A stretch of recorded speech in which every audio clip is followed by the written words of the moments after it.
What's up, y'all? Welcome back to another video. Today's going to be a quick little tier list video on the current characters in 2.6. I don't think I've done a tier list in about 2 or 3 updates, so I think it's time to update the tier list and what I personally believe to be some of the best and worst characters in the game.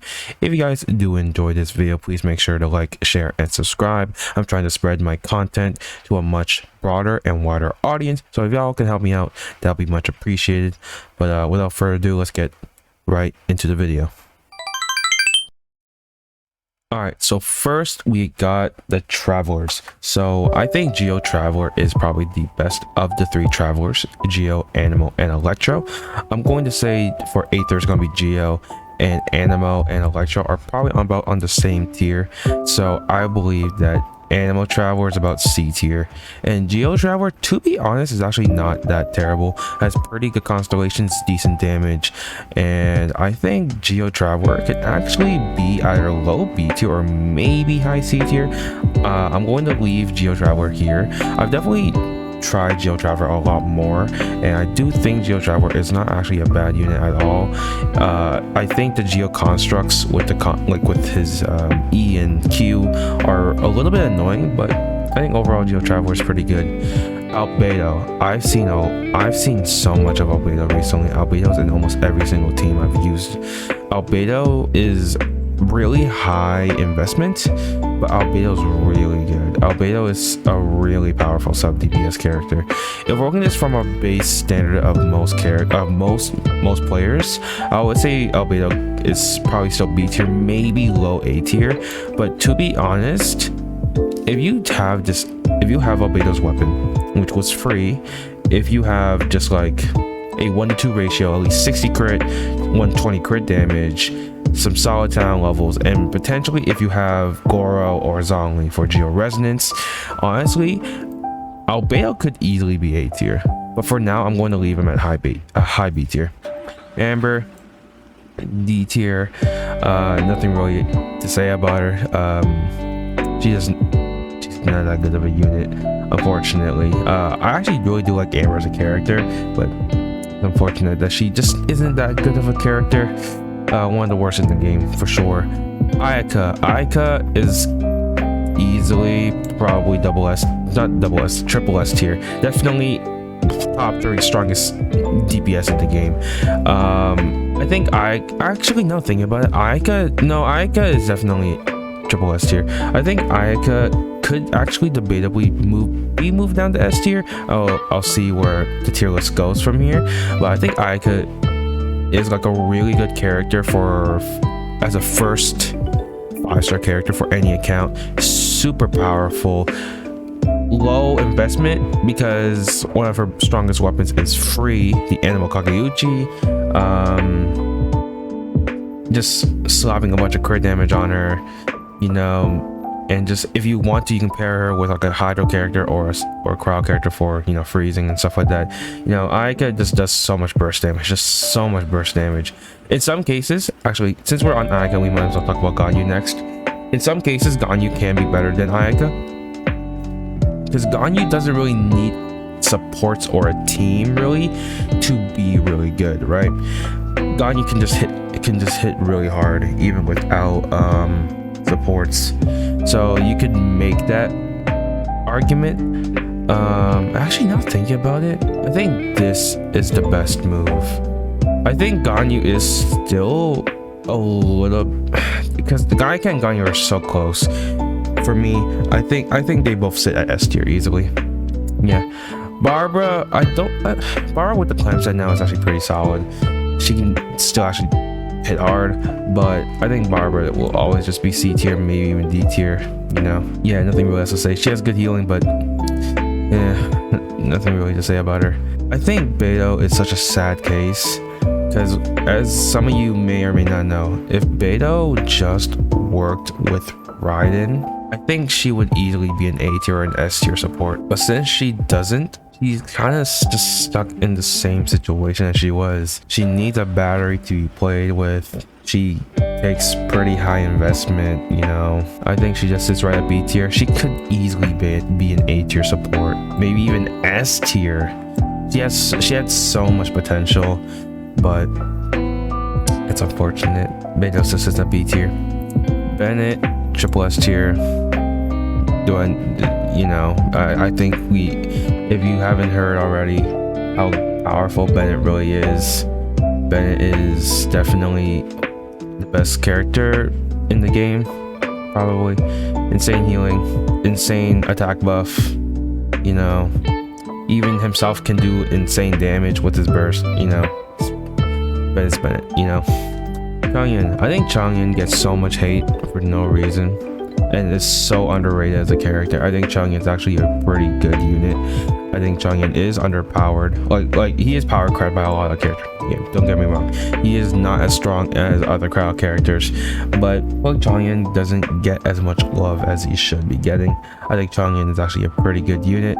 However, I think he is probably, from my perspective, none of his constellations really.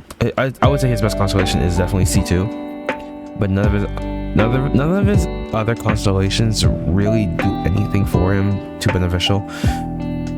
I think he's still C tier. I think he's C tier, maybe low B tier. I'll leave him here for now, and I'll move him from. D-Luke. I think D-Luke is, a really sad case too, being power crept by a lot of characters in the game, especially from Inazuma. I think D-Luke will still easily get the job done in Spiral Abyss and in Overworld for you, no problem. But I think comparing him to other characters, he's definitely only like B tier now. I think he's still really good. D-Luke is still good as a DPS. I think he's still like a DPS that can get the job done for you.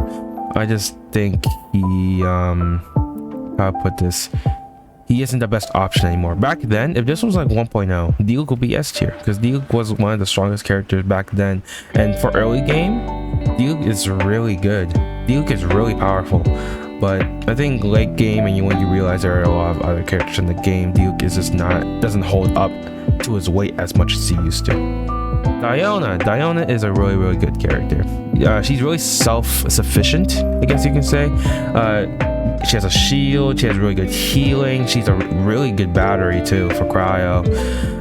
With Avonius, she can also be a battery just for your entire team in general. I think Diona is a really, really solid character, potentially even S tier, but I'm going to put her in A for now. She can easily move up to S tier, but I think Diona is just an all-around really, really good unit. And then C6, she's giving 200 elemental mastery, I believe, when you're inside of her burst.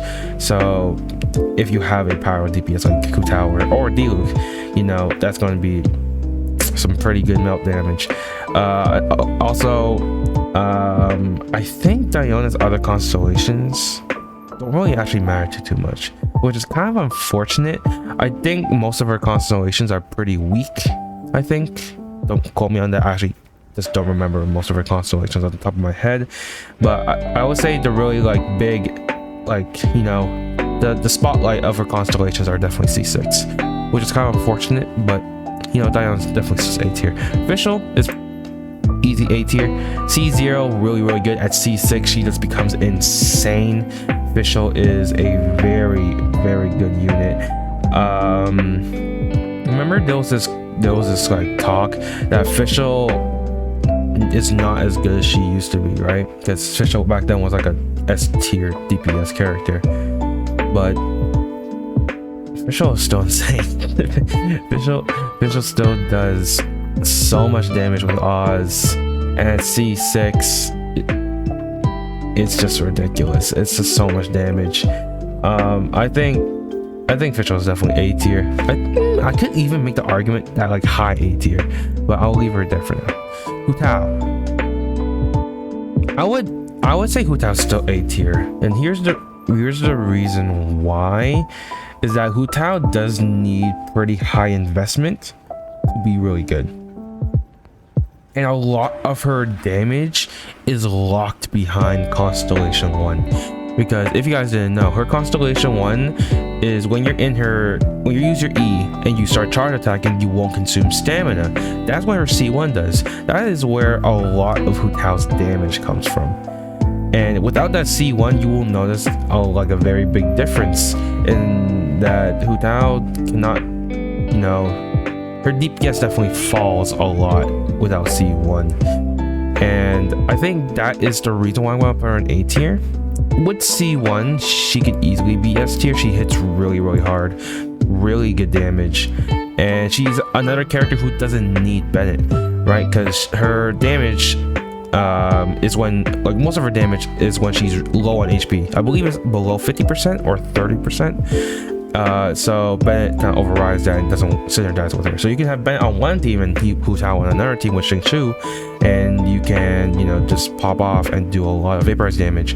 So I think Hu Tao is A tier with C1 S tier. I think that's the best way to put it. Jean, as much as I really do not like Jean, I cannot lie and say Jean is really not really good. I would say good, because let's say with constellations, she can be really good. I think with C4, she's really, really good, lowering animal resistance. But at C0, I think she's pretty just boring as a character. I don't think she really does. She doesn't do something in the game that characters don't already do. You know what I mean? Like with Jean, at C0, she heals a lot, right? And if you have 4-piece Viridescent on her, you know, she shreds resistances, which is really good. But also, like, there are other characters who can kind of do that job better. You know what I mean? If you want a person who has 4-piece Viridescent, you have Sucrose. You know what I mean? You can even have Sayu. You can have a main character even.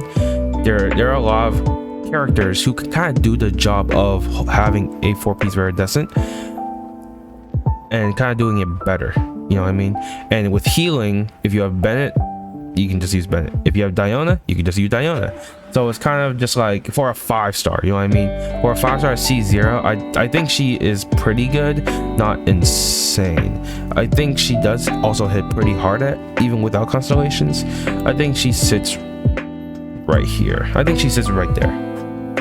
Kaya is actually a pretty underrated character. Kaya is a really good burst crowd support because his burst is, I believe, 60 cost, which is actually pretty cheap.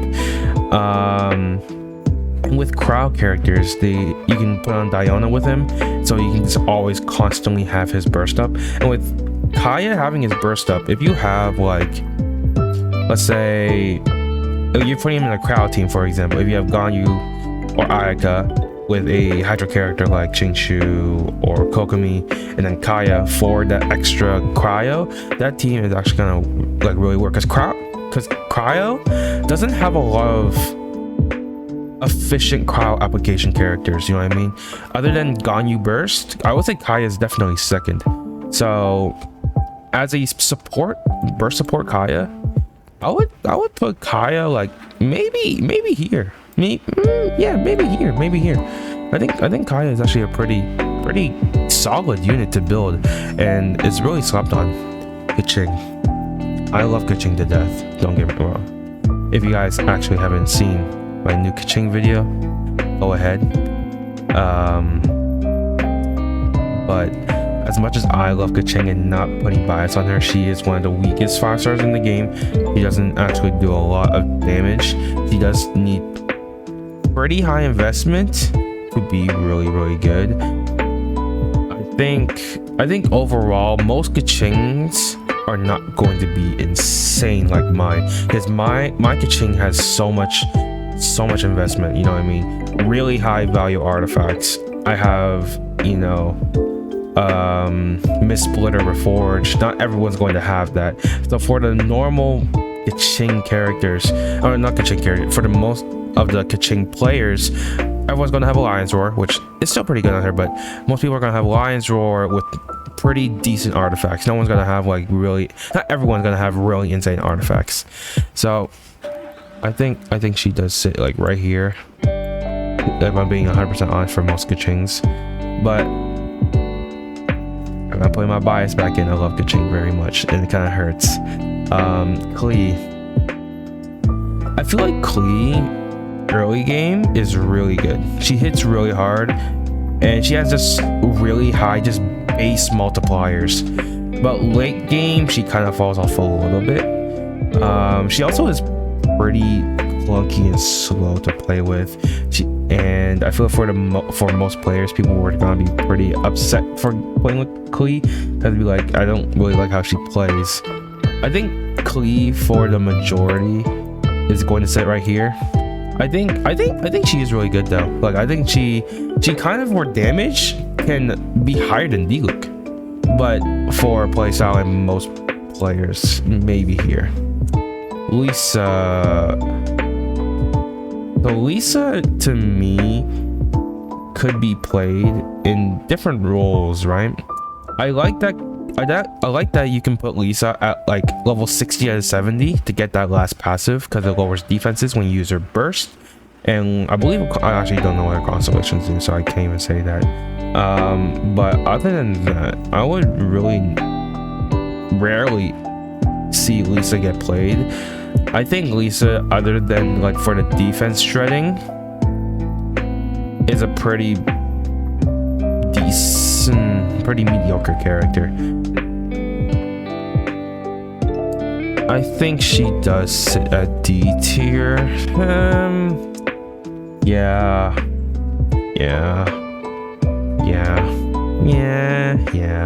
I might move her to C tier, but I think D tier is, you know, a good spot for her because not a lot of people play Lisa main DPS, right? And other than the defense shredding from her passive, I don't think she actually does a lot. So I think leaving her at D tier is pretty good. Mona is a really cool case because of a really unique omen buff, right? Her omen buff is like one of the biggest things you see in most like one-shot DPS kind of builds or whatever videos. Sits at the right at top of B tier. I don't think she's A tier. That's her for a lot of good teams, right? Having a really good hydro application character is really efficient and really good. You know, Tartag, one of probably the fastest in the game. Kokomi, Shingsho, there's Ayato now, right? And Mona's hydro application is really slow. It's short and it's just not good, you know what I mean? It's not good. And having a hydro support, you really need a efficient, long-lasting hydro application for, like, let's say for power characters or crowd characters for freezing, you know? Mona can't do that, but with her burst alone, it is really, really powerful. Like a really powerful buff. I think she sits at B tier. Ning Wong is really clunky, and at C0 she's actually I don't actually think she's a good unit. I think she is pretty mediocre as a character. I think she's just right here. She does pretty sufficient damage with constellations, but with Geo characters you do need high investment since Geo doesn't have elemental reactions, so that's the only thing. Noelle, I'm gonna do Noelle and Xinyan together because they're both on the same boat. Noelle eats so much resource.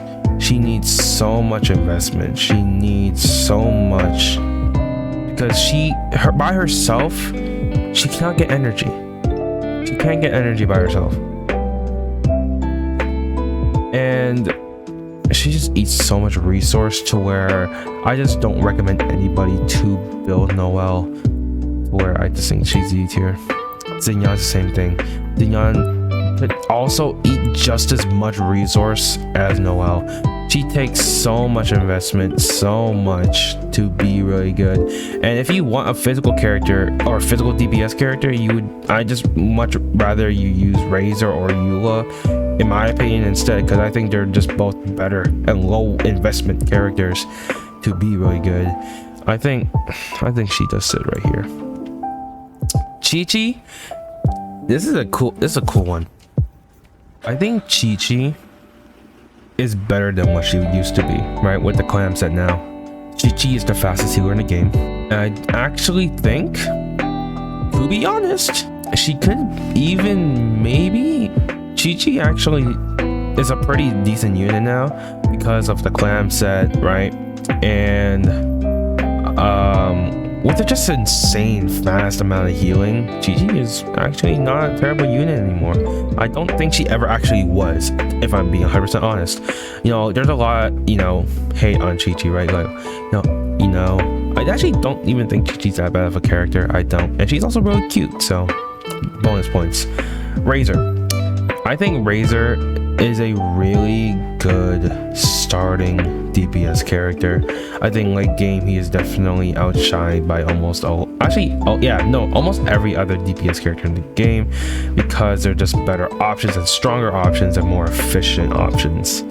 I think Razor kind of holds a soft spot in my heart because I love Razor and it's one of my favorite 4-stars, but I think Razor actually hits really hard. Razor, if you actually build Razor with like a decent weapon, decent artifacts, solid stats and all of that, Razor actually can hit really hard. Razor actually goes crazy.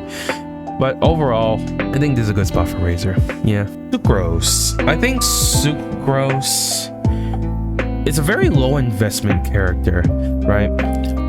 If you're not building her or her element of mastery, you know, transfer to your characters, I think she can just be played with throwing tails, right? She can just be played as your CC Animo shredding character. I think if you are going to build her with full L mastery, she is also even better.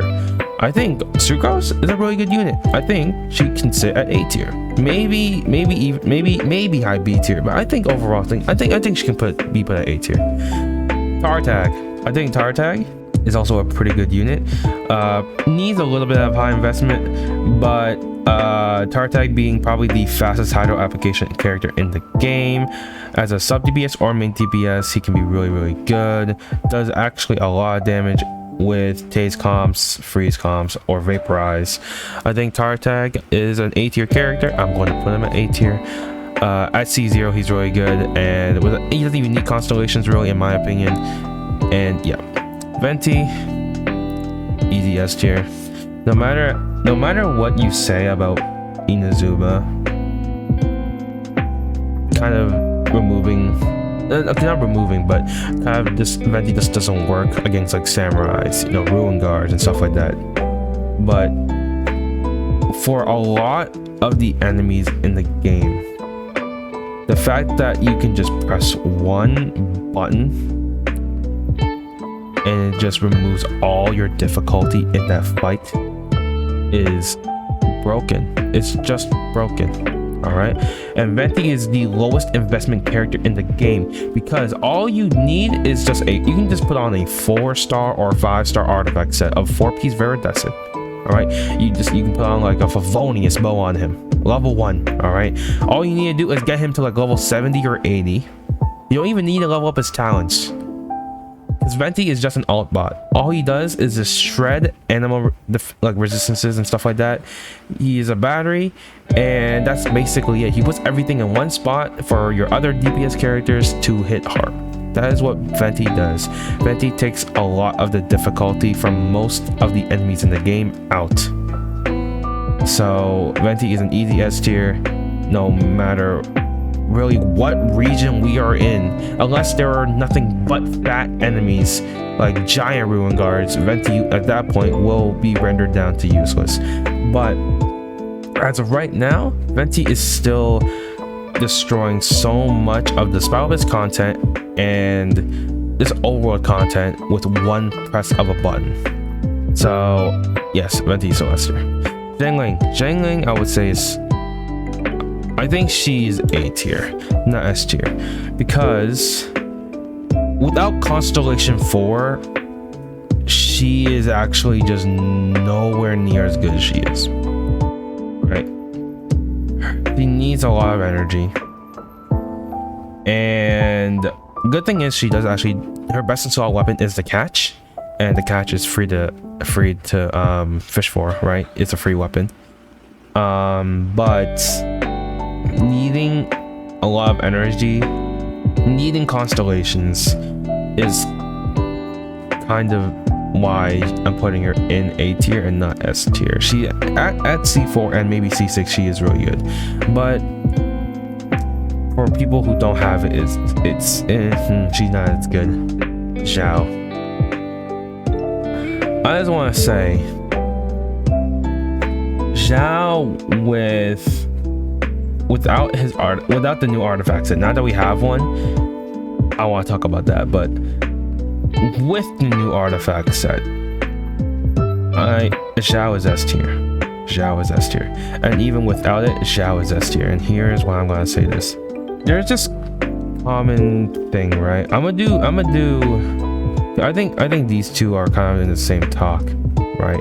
And I'm also gonna put them here. Okay, so Zhao and Ito are both kind of in a similar boat in how I say this. They are both characters who kind of not rely, but they kind of need high investment and artifacts to be really powerful. You know what I mean? Right? Because since Animo and Geo both do not have any elemental reactions, right? They kind of need to rely on what their stats are, right? And let me say, right, Ito without Stone Thresher, right, with like, let's say you have White Blind, I think it's White Blind, the defense weapon that you can craft, right? Most Itos are only hitting about maybe 10 to 15k per charge attack, right? Maybe more depending on what your artifacts look like. Zhao is competing and out DPSing most of the DPSs in the game. He didn't even have an artifact set. Let's say you have Jade Spear, or you have Black Cliff, or even Deathmatch. Zhao is still hitting like 50 to 60,000, maybe less, maybe more, depending on what your stats look like, per plunge without an artifact set. And most of the time, most Zhaos are just gonna hit maybe 30, maybe 40,000 plunge. That is still really good and really powerful compared to the characters who have elemental reactions. Zhao is competing in DPS without an artifact set against characters who have elemental reactions, have a better artifact set with a powerful weapon. Zhao just has the multipliers to back it up. And now with his artifact set, Zhao's without question, in my opinion, an S tier character, S tier DPS character, without question for me, without a doubt. If you guys have any now, to be honest, I feel like a lot of people are gonna be upset with some of these tiers, but you know, that's the whole point of this video. I think Ito sits at A tier. I don't think he's a bad unit at all. I think at C0 he's still really good and still hits really hard. If you have Goro, he just becomes even better. But you know what? Speaking of Goro's a really interesting case, right? If you do not have Geo characters, Goro is literally the worst character in the game. But if you have him at C6 with Geo characters, he could be maybe mid B tier, right? But the fact that Goro only works with a specific element is pretty neat. It's actually very niche, and I'm going to put him right in the middle of C tier. I think that's a perfect spot to put Goro, in my opinion. Raiden, I think, is our next triple S tier character. At C0, she's powerful. At C2, she just becomes game breaking. She's also another character who doesn't even need her weapon. Just get her with the R5 catch. Raiden's just so good. It's just such a powerful character, just game breaking. It makes sense why she is the highest selling character in all of Genshin. You know what I mean? Xingqiu is another triple S tier character, probably the best sub DPS character in the game. Really high damage, high energy recharge with his double E's if you have Sacrificial Sword. Just put him on 4 emblem, or just two noblesse 2 emblem, which is what I run him on. Whatever gives you the best stats, right, is the best for Xingqiu, and Xingqiu does do a lot of off-field damage. If Xingqiu could snapshot with Bennett, and if you don't know what I mean by snapshot, is when you put down your Bennett ult and you switch to, let's say, Xingqiu, right? You press your ult and then you switch off of Xingqiu and you go to your character stats, Xingqiu will still have the attack buff from Bennett. That's what I mean by snapshot, of when you can switch off of that character and they still have the attack buff. If Xingqiu, or Xingqiu, I call him both to be honest, if he could do both snapshot inside of his burst with Bennett buff on, Xingqiu would be even more broken than he already is, to be honest. So I'm kind of happy he doesn't snapshot. But if he did, whew, I think Zhongli is probably one of the most overhyped units in the game. Because let me say why. Most people think Zhongli is like the fix all to everything, right? You press your E and you have to forget about all animations and stuff like that, whatever. One Zhongli shield is not like invincible, right? Even, of course, you can just stack a bunch of max HP on him and stuff like that, right?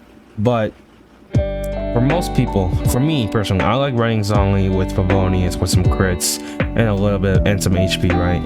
And stuff like that, where he still does some damage but also shielding and some energy. But Zhongli, even with like 30-40k HP, doesn't have such an infinite shield where you have to forget everything. Of course, Zhongli makes everything easier. Of course he does. But he's not this like solving every problem, because now with the wolves, Zhongli's shield's kind of meaningless now.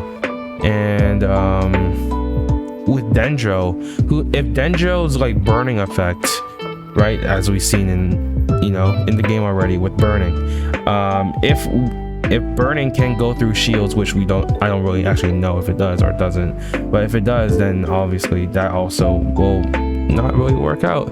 But Zhongli's still S tier, but he's not this like solving everything kind of person. He just makes everything a little bit easier for you, right?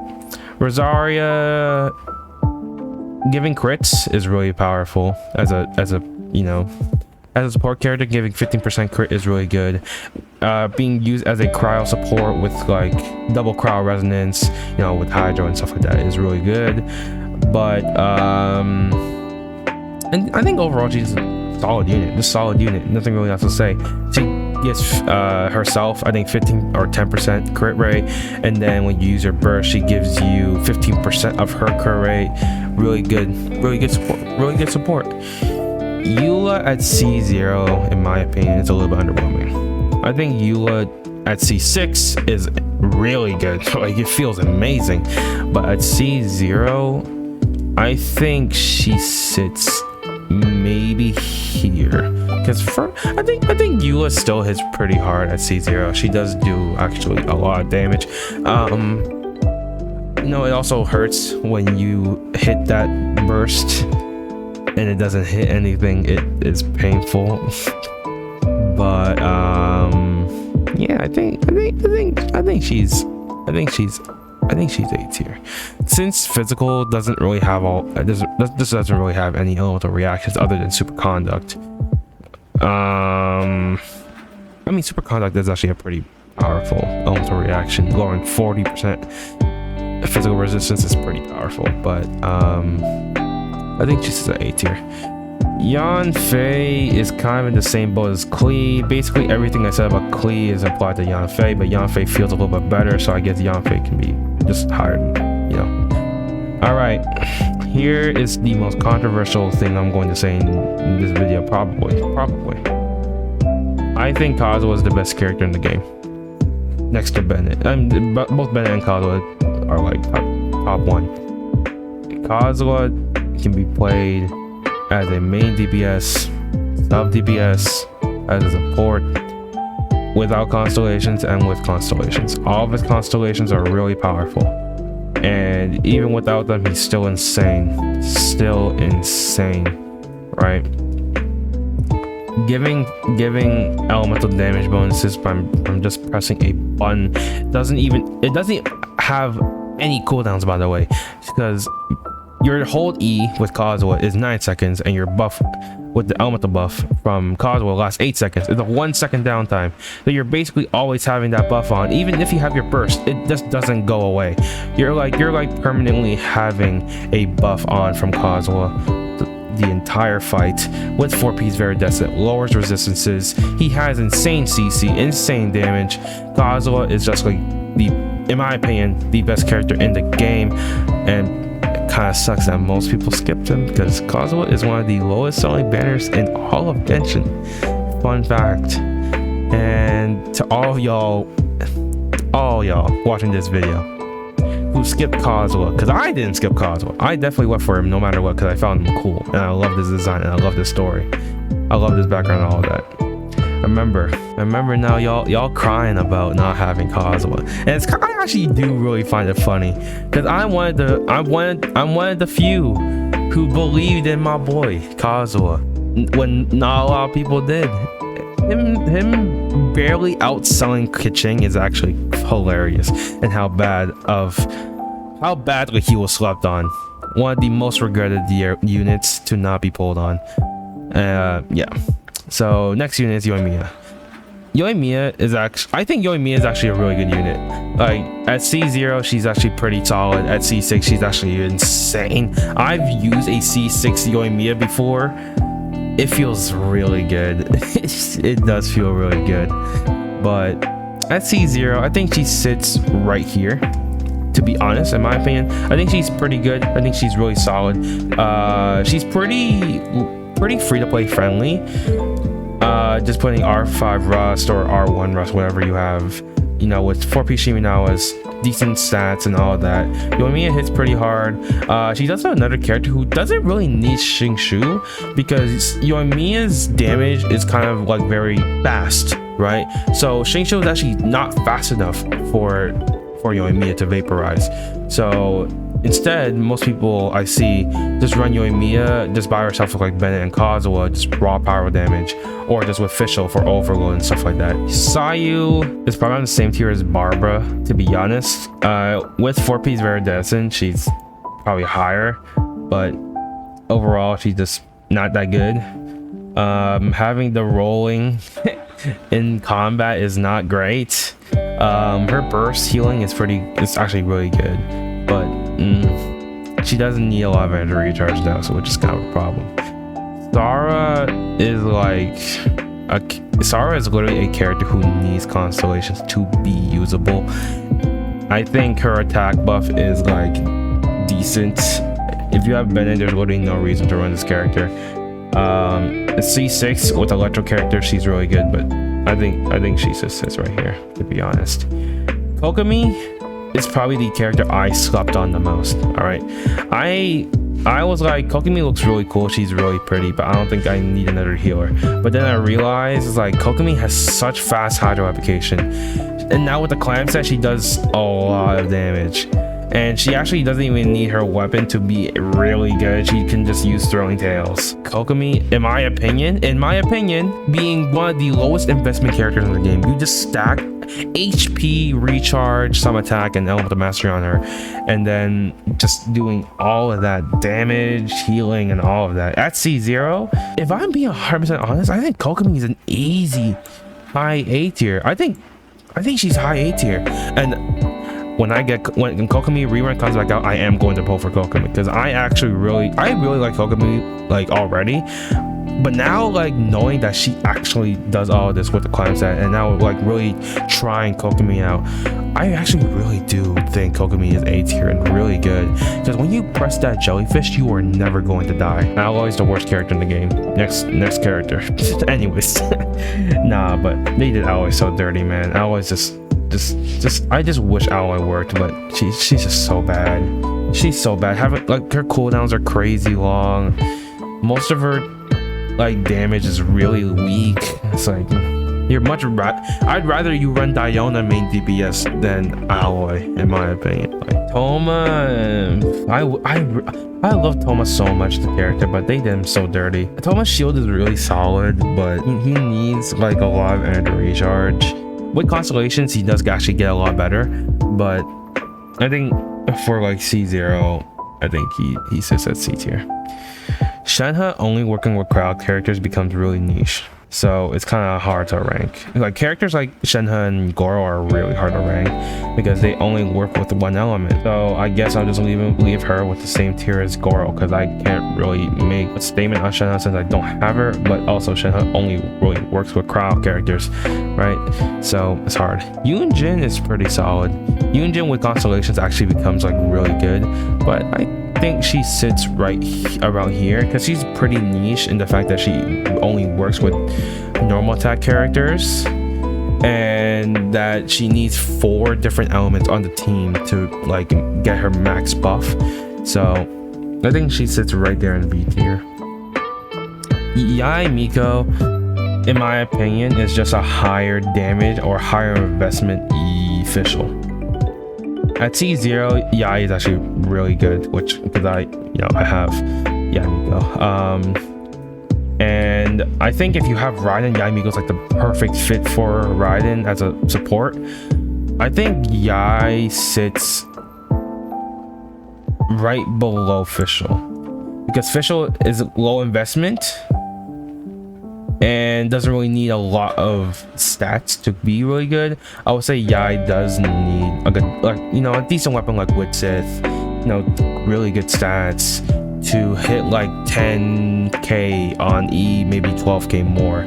Fischl can kind of hit like already that with just like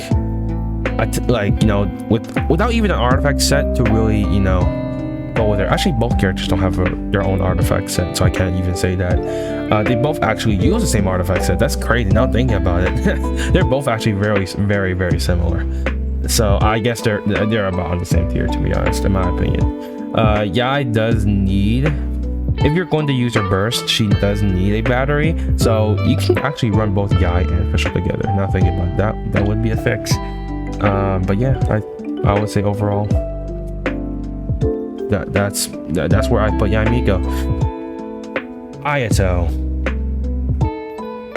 So I actually made a video on Ayato versus Tartag, on who is the better character. In my opinion, I think Tartag is better than Ayato for a main DPS. Ayato's burst is just a larger radius Hydro Ganyu, but like a little bit slower. For like the majority of Ayato people, like Ayato players, they're not gonna have his weapon. They're probably just gonna have like Black Cliff or like Animal Kageyuchi or something like that. So in my opinion, I mean they're very close. They're very close. So you can make the same argument on why Ayato's better than Tartag, why Tartag's better than Ayato, right? We can just go back and forth. I would just say both Ayato and Tartag are both on the same tier, in my opinion. I think they're just both really good characters. Ayato is actually a very balanced character who didn't need constellations, who doesn't really need that much investment, to be honest, to be really good. He can be played as a support, he can be played as a main DPS and stuff like that, sub DPS.